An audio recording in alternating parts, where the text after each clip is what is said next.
O som de tênis arrastando pelo chão sujo do ônibus fez todos os alunos virarem a cabeça. Preston Bradford estava bloqueando o corredor, sua altura de 1,88 m, projetando uma sombra sobre a nova garota encolhida no banco de trás. Jake Dalton agarrou Harper Mills pelo ombro, empurrando-a em direção ao chão com a crueldade de sempre. Lamba o chão, novata. É aí que o lixo pertence. A voz de Preston carregava a confiança que só vem de anos de domínio incontestado. A luz da manhã entrando pelas janelas do ônibus refletia no Rolex em seu pulso, presente de aniversário do pai, que custara mais do que o carro da maioria dos alunos. Harper ergueu o rosto devagar. Seu vestido gasto e a mochila poída a marcavam como tudo aquilo que esses garotos desprezavam. Mas, em vez de lágrimas ou súplicas, ela fixou o olhar diretamente na câmera do celular que Jake segurava, gravando tudo para seus seguidores nas redes sociais. Sua voz saiu firme, quase mecânica. Agente Mills, código preto, ativado. A risada de Preston morreu na garganta. Que diabos você acabou de dizer? 15 outros alunos já estavam com celulares em mãos, transmitindo ao vivo, esperando a humilhação habitual. O motorista lançou um olhar pelo retrovisor e deliberadamente desviou, como fazia havia 3 anos, sempre que Preston decidia que alguém precisava aprender seu lugar. Harper se endireitou levemente, ainda de joelhos, mas de um jeito que parecia uma posição tática, não submissão. Vocês têm exatamente 10 minutos antes que este ônibus vire uma cena de crime. Ela olhou para o relógio, um modelo digital barato, destoando do olhar calculista em seus olhos. 9 minutos e 50 segundos. Agora, antes de continuarmos com a história de Harper, se você já testemunhou bullying ou se sentiu impotente diante de uma injustiça, aperte o botão de inscrever-se. O seu apoio nos ajuda a compartilhar mais histórias sobre coragem, nos momentos mais sombrios. E lembre-se, às vezes, a pessoa mais silenciosa da sala é a mais perigosa. Jake sentiu a mão tremer levemente enquanto continuava filmando. Havia algo no tom dela, na maneira como pronunciara aquelas palavras como se estivesse lendo de um roteiro, que fez um arrepio involuntário percorrer sua espinha. Mas Preston não estava disposto a recuar. Ele havia construído sua reputação em nunca mostrar fraqueza, e algum caso de caridade escolar não iria mudar isso. Levanta, ordenou Preston, mas Harper permaneceu imóvel, contando baixinho para si mesma. 9 minutos e 30 segundos. O ônibus sacudiu ao seguir seu caminho para a Ridgemont High School. A Rota 47 havia se tornado o reino de Preston, onde ele e Jake cobravam impostos dos alunos mais jovens e lembravam a todos da hierarquia social. Harper Mills usava aquele ônibus havia exatamente 3 dias, sempre sentando no fundo, sempre sozinha, sempre em silêncio. Até agora. Você acha que é especial? Jake finalmente encontrou a voz, embora ela tenha saído mais aguda do que pretendia. A tatuagem escondida sob a gola, a marca da Bradford Syndicate, que seu irmão mais velho lhe dera aos 16 anos, parecia queimar contra a pele. Alguma órfã tentando bancar a durona. Harper puxou um celular de sua mochila. Não era um iPhone ou Samsung como os outros alunos carregavam, mas um aparelho mais antigo com uma antena incomum.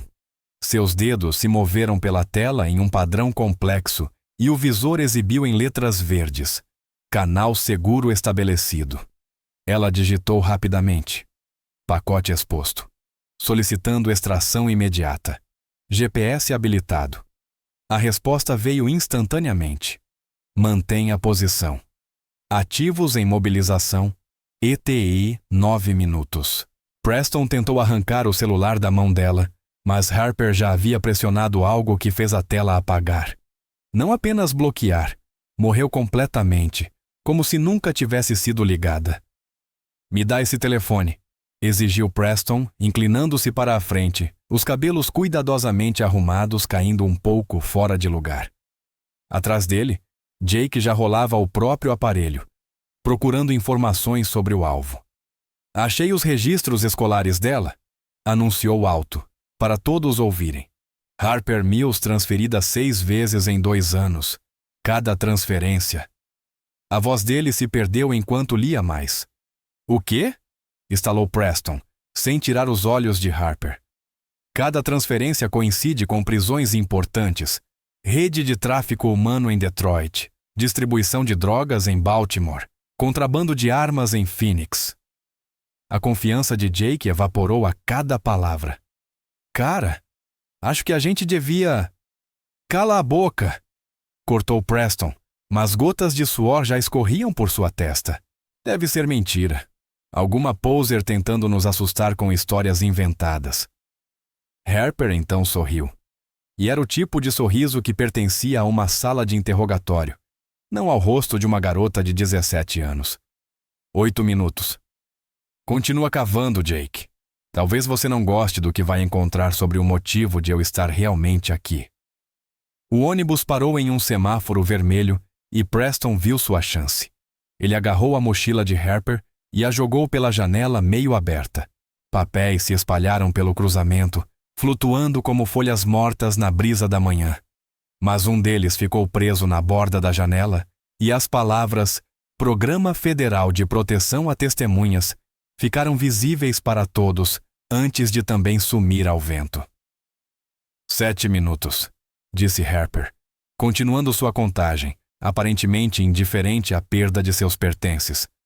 O rosto de Jake havia empalidecido sob a fachada de durão. Preston, cara, a gente devia parar. Se ela estiver mesmo em proteção a testemunhas... Ela não está, insistiu Preston, mas a voz saiu trêmula. Meu pai manda em metade desta cidade. Nenhum federal ousaria. Seu pai, interrompeu Harper. Richard Bradford, incorporador imobiliário, doou $2 milhões para a campanha do prefeito no ano passado. 3 associados criminosos, embora no papel apareçam como sócios de negócios. A Bradford Syndicate tem sido bem cuidadosa, não é? O ônibus ficou completamente silencioso, exceto pelo ronco do motor. Até os calouros, que normalmente não paravam de conversar, se encolheram nos assentos, tentando se tornar invisíveis. Harper enfiou a mão no bolso do casaco e puxou um segundo dispositivo. Ela o manuseou com extremo cuidado, como alguém que estivesse desarmando uma bomba. A carcaça metálica exibia arranhões e marcas de uso intenso. Harper pressionou o polegar contra o que parecia ser um scanner, e uma pequena luz piscou em verde. Dispositivo de comunicação criptografada militar, explicou a plateia cativa. Tudo o que é dito dentro do alcance é gravado, autenticado com carimbo de tempo em blockchain e automaticamente enviado a servidores federais. Não é exatamente o tipo de tecnologia que uma órfã teria, não é, Preston? Quando o ônibus entrou no estacionamento da Ridgemont High, a atmosfera havia mudado por completo. Os alunos desceram rapidamente, ansiosos para escapar da tensão crescente. Mas Preston e Jake permaneceram, bloqueando a saída de Harper. Isso não acabou, sibilou Preston, seu perfume caro incapaz de mascarar o cheiro de suor frio do medo. Seja lá qual for o jogo que você está jogando. 6 minutos, disse Harper, levantando-se lentamente, seus movimentos fluidos apesar do espaço apertado. Ao se erguer, a manga do casaco subiu um pouco, revelando uma cicatriz no pulso. Não era uma marca irregular de automutilação, mas uma linha cirúrgica precisa, do tipo deixado por contenções profissionais ou procedimentos médicos.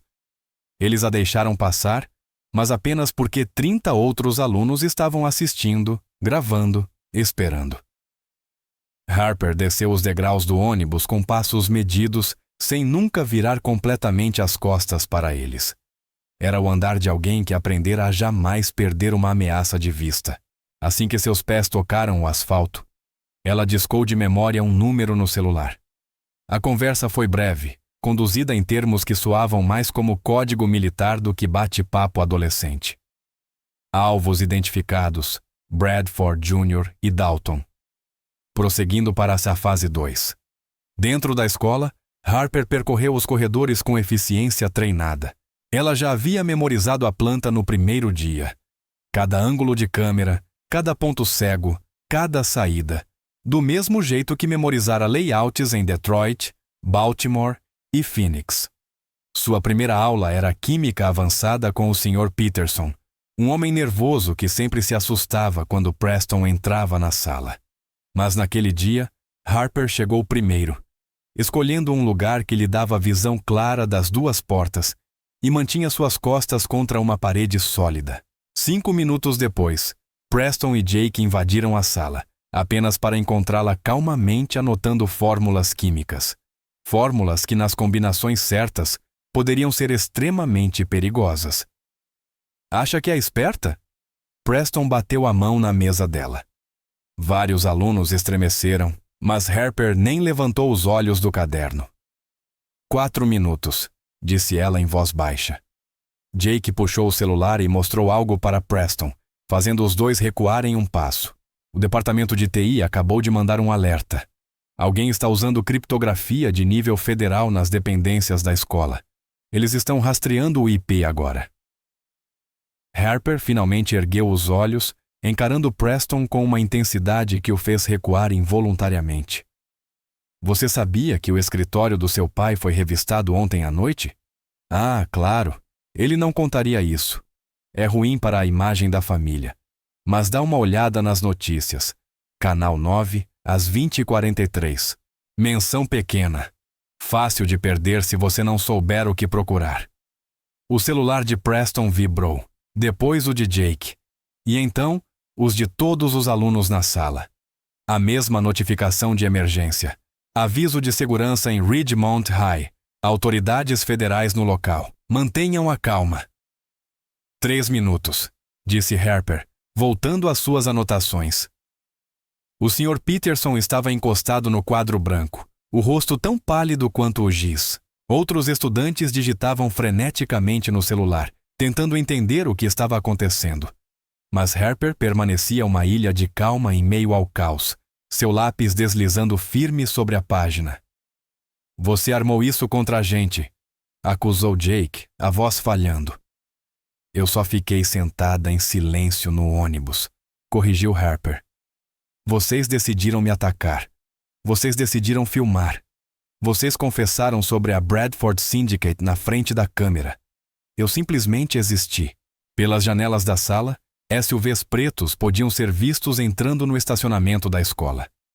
Não havia sirenes, nem entradas dramáticas, apenas a eficiência silenciosa de agentes federais que sabiam exatamente para onde estavam indo e por quê. Meu pai vai destruir você.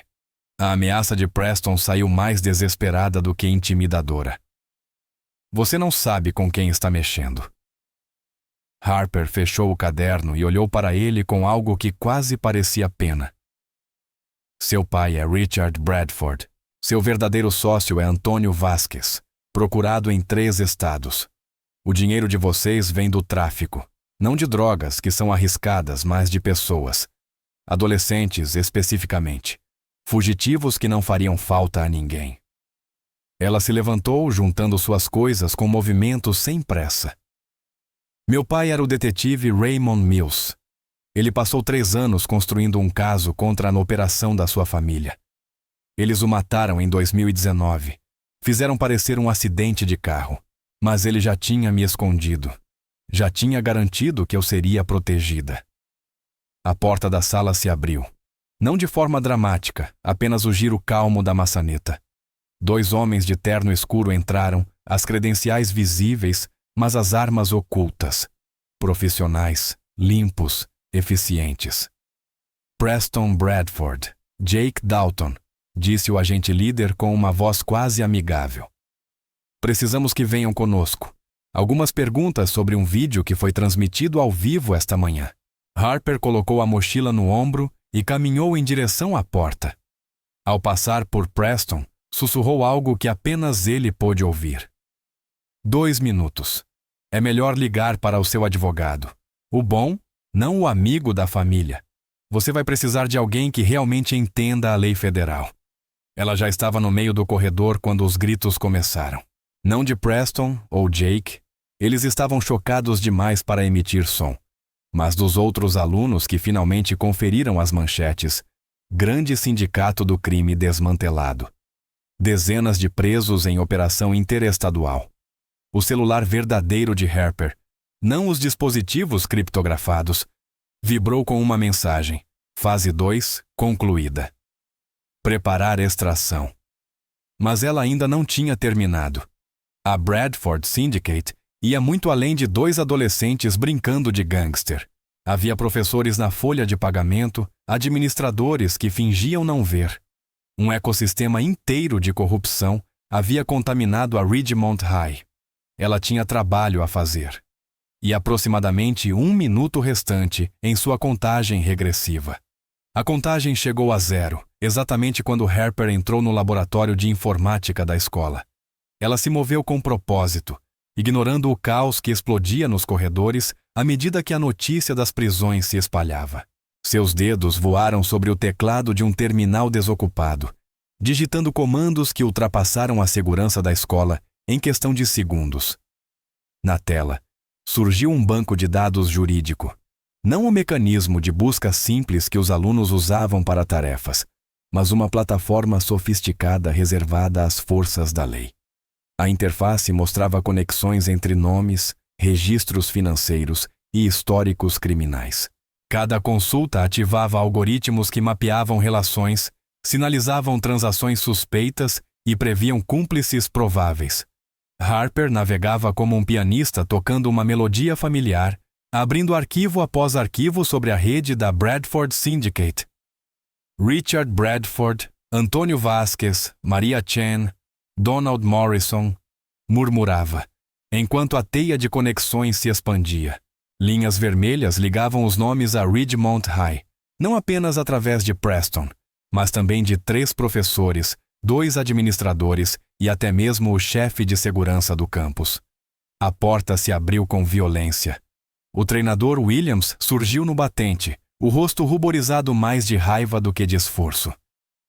Harper Mills, você precisa vir comigo agora. Ela não levantou os olhos da tela. James Williams, contratado em 2017. Lacuna de 3 anos no histórico profissional, coincidindo com uma investigação federal em Nevada. Currículo curioso para um treinador escolar. A mão dele se moveu em direção à cintura, não onde penduraria um apito, mas onde alguém treinado poderia manter uma arma. Os dedos de Harper pararam no teclado, seu corpo tensionando-se imperceptivelmente. Eu não faria isso, disse ela baixinho. Os agentes federais já estão no prédio. Qualquer ação sua agora só vai agravar a sua sentença. Pelas janelas, mais veículos pretos chegavam. Alunos se espremiam contra as portas das salas de aula, professores abandonavam as lições e a ordem cuidadosamente mantida de Ridgemont High se desmoronava. Mas Harper permanecia focada na tela, baixando arquivos para um servidor seguro na nuvem. Williams recuou, o rosto alternando entre raiva, medo e, por fim, resignação. Você não tem ideia do que fez. Essas pessoas não perdoam. Elas não esquecem. Eu também não, respondeu Harper, finalmente virando-se para encará-lo. Meu pai escreveu o seu nome em seu relatório final, pouco antes do acidente. Ele sabia que você estava recrutando alunos para eles, bolsas atléticas para lugar nenhum. Corredores adolescentes que desapareciam após a formatura. O treinador fugiu, deixando Harper sozinha com seus dados. Harper trabalhou por mais 10 minutos até que cada conexão estivesse documentada, cada trilha financeira preservada. O FBI teria o seu mapa, mas Harper tinha a sua própria missão. À tarde, a Ridgemont High estava em lockdown.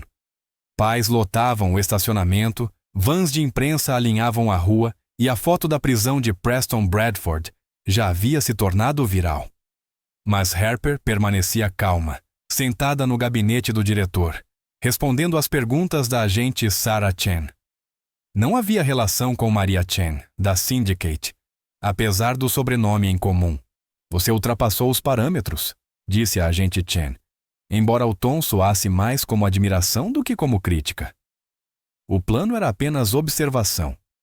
Planos mudam quando colocam as mãos em mim, respondeu Harper. Além disso, vocês precisavam de causa provável para a operação. Eles deram isso para vocês, em transmissão ao vivo. O diretor, Dr. Morrison, também sem relação com Donald Morrison, como ele já havia se apressado em esclarecer 3 vezes, permanecia sentado em silêncio em um canto, sua carreira evaporando a cada revelação sobre os vínculos criminosos de sua equipe. A agente Chen deslizou uma pasta pela mesa. Sua extração foi aprovada. Nova identidade, nova cidade. Phoenix é agradável nesta época do ano. Não Phoenix, disse Harper. Já estive lá. Chicago. A outra Syndicate lá, maior que os Bradfords. Essa não é a sua luta. Você já fez o suficiente. Harper se levantou, ajeitando o vestido de segunda mão. Isso se tornou a minha luta quando eles mataram meu pai. Cada Syndicate que usa escolas como campo de caça, cada adolescente que desaparece porque ninguém está olhando. Essa é a minha luta. Naquela noite, enquanto agentes federais processavam as provas e Preston Bradford estava em uma cela tentando ligar para advogados que não atendiam, Harper Mills se encontrava em seu quarto simples, na modesta casa alugada pelo FBI. Tudo o que possuía cabia em 2 malas, uma mobilidade já treinada ao longo de 2 anos de noites parecidas. Às 2h47, os sensores de movimento que ela mesma havia instalado dispararam. Não era o equipamento oficial do FBI, mas sim suas próprias adições. Paranoica, seu contato dissera. Necessário, seu pai teria dito. 6 figuras se moviam na escuridão. Não eram agentes federais com mandados e protocolos, mas executores da Bradford Syndicate com armas silenciadas e intenções letais. Tinham vindo atrás da garota que destruíra sua operação, seu ato final de vingança antes da fuga. Harper não entrou em pânico. Ela havia treinado para esse momento em cada casa segura, em cada lar temporário. Seus pés descalços não fizeram barulho enquanto ela se dirigia para a sala de pânico reforçada, pressionando o botão de alerta que convocaria ajuda. Mas a ajuda estava a 8 minutos de distância, e os executores já estavam dentro. A porta do quarto explodiu para dentro. Preston Bradford estava lá, não sob custódia, como diziam as notícias, mas solto graças ao último favor do pai, junto a um juiz corrupto. Atrás dele, Jake Dalton e mais 4 homens, todos armados.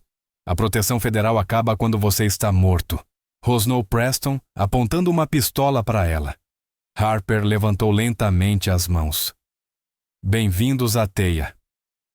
As luzes se acenderam de repente, não lâmpadas comuns, mas refletores táticos que transformaram a noite em um dia brutal.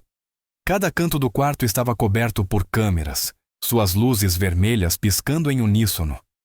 As janelas reforçadas com vidro à prova de balas refletiam os rostos chocados dos invasores. Isto não é apenas uma casa segura, explicou Harper com calma. É uma instalação de coleta de inteligência tática. Tudo o que vocês fizeram esta noite está sendo transmitido diretamente para a sede do FBI. Seus rostos, suas armas, sua conspiração para cometer assassinato. Portas de aço desceram sobre as janelas. A porta pela qual eles haviam entrado se fechou com um estrondo metálico. Trancas magnéticas se engataram com estalos secos, que lembravam as grades de uma cela se fechando. Jake girava desesperado, procurando saídas que já não existiam. Ela armou tudo pra gente, gritou. Isso tudo foi uma armadilha. Confiram os seus celulares, sugeriu Harper calmamente. Cada homem puxou o próprio aparelho e encontrou a mesma notificação de emergência. Operação do FBI em andamento. Abriguem-se no local. Do lado de fora, o som de helicópteros aumentava. Não eram helicópteros de notícias, mas aeronaves de nível militar com holofotes que transformavam a casa em um farol. A mão de Preston tremia enquanto mantinha a pistola apontada para Harper. Meu pai vai... começou ele. Seu pai está sendo preso neste exato momento. Interrompeu Harper, a voz firme. Junto com outros 37 membros da Syndicate, em 6 estados. O juiz que te liberou já está sob custódia. Aquele guarda corrupto que te deixou sair, ativo do FBI, sabíamos que vocês viriam aqui. Contávamos com isso. Na parede, a televisão ligada sozinha mostrou uma transmissão ao vivo. Cenas de batidas simultâneas em mansões, armazéns e pistas privadas. A Bradford Syndicate, construída ao longo de 3 décadas, estava sendo desmantelada em apenas 3 horas. A porta do quarto se abriu novamente. A agente Chen entrou, arma em punho, mas em postura relaxada. Atrás dela, um time tático completo preenchia o corredor. Senhores, armas no chão. Devagar, ordenou ela. Um a um, os capangas largaram as armas, foram algemados e levados embora. Preston, porém, manteve o olhar fixo em Harper até o último momento. Isso não acabou, disse ele com a voz carregada de ódio. Existem outros, muito maiores do que nós. Eles vão te encontrar. Harper retirou um tablet da mochila e mostrou a ele uma lista de nomes e cidades. Chicago, Nova York, Miami, Seattle. Cada localidade com sua própria syndicate, sua própria rede de corrupção. Eu estou contando com isso, respondeu ela em voz baixa. A casa ficou vazia, exceto por Harper e a agente Chen. O amanhecer começava a atingir o céu com tons de âmbar e dourado. Harper já estava arrumando suas malas, dobrando as roupas com precisão quase mecânica. A oferta continua de pé, disse Chen. Saída definitiva do programa, faculdade, vida normal. Você já fez por merecer. Harper fechou o zíper da mala. Quantos adolescentes desapareceram no último ano? Quantas escolas viraram campo de caça? Quantos Prestons Bradfords existem por aí achando que são intocáveis? Ela se virou para o laptop, onde 5 outras escolas estavam marcadas no banco de dados do FBI. Cada uma mostrava os mesmos padrões: alunos desaparecidos, funcionários suspeitos, irregularidades financeiras sugerindo conexões com syndicates. A rede de Chicago é mais sofisticada, disse Harper, analisando a tela. Eles aprenderam com os erros dos Bradfords. Vai demorar mais para infiltrar. A agente Chen suspirou. Seu pai estaria orgulhoso e apavorado. Ele entenderia, respondeu Harper fechando o laptop. Alguns caçam monstros na escuridão, outros fazem leis à luz do dia. Ela encarou a agente com olhos que já tinham visto demais para a sua idade. Eu faço os monstros caçarem a si mesmos. Quando o comboio do FBI deixou a casa segura, o celular de Harper vibrou com uma mensagem criptografada. Posicionamento em Chicago confirmado. Nova identidade: Sarah Davidson. Escola: Lincoln Park Elite Academy. Alvos desconhecidos, missão ativa. Ela apagou a mensagem e fechou os olhos, deixando Harper Mills desaparecer no esquecimento. Quando os reabriu, Sarah Davidson havia nascido. Mais uma garota quieta, de roupas de segunda mão, que se sentaria no fundo de outro ônibus, esperando que outro predador cometesse o erro de vê-la como presa. A guerra contra as syndicates continuava, espalhando-se pelo país como uma maré silenciosa.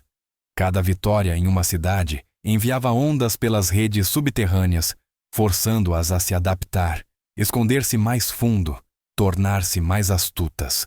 Mas, para cada evolução nas táticas deles, Harper, ou qualquer nome que usasse naquela semana, também evoluía. Ela já se tornara uma lenda fantasma sussurrada entre famílias criminosas, um conto de advertência sobre a garota silenciosa no fundo da sala que poderia estar gravando tudo.